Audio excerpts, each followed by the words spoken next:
say 5 tenants. Ni fear for ya omo abo hia.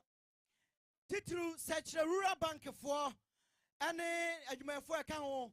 Omo so na achia na stores. Omo ha ya stores no. Aye wo kumasi fie. Hwe. Omo so na achia no. Mr. Collins Osei-Kusi, former small scale mining president. Aya chema mi huna san wako. Nadu say 500 Ghana cedis. Otumfo drivers. Yeura krobia sante kotoko hene Opemsuo ne drivers ene ni security ne bambo for.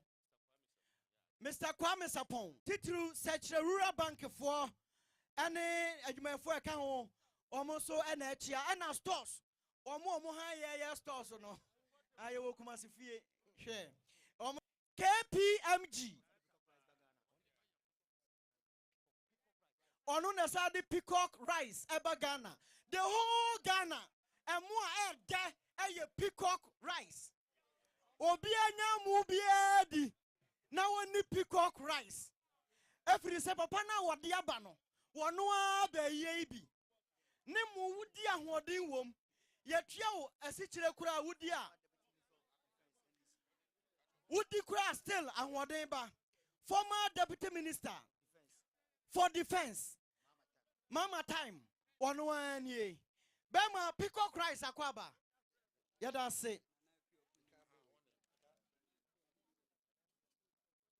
Nana Ekuyaku nipa Oshima man from Ahine Onoso Edruha One Doma Omochia Ohine Bayao Ousu Ansa Abrenya Sehine Akotoko Hine Banono Onoso Edruha Ohine Ba Akwaba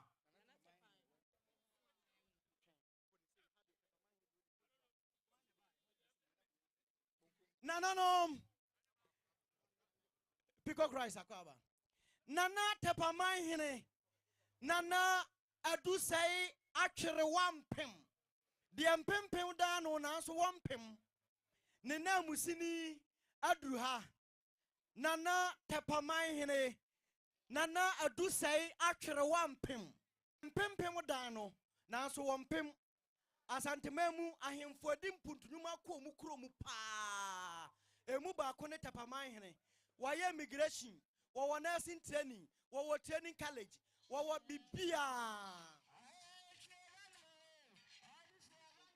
Bafo Dabanka Otumfo CNMU Dijase Hine Wano Adruha Nanakusi Obu Adum Mia Nanakusi Ena Ebano Nana Jamai Akuya mama kunu ono so adruha ohene se akwaba Otumfo drivers womunsa body wom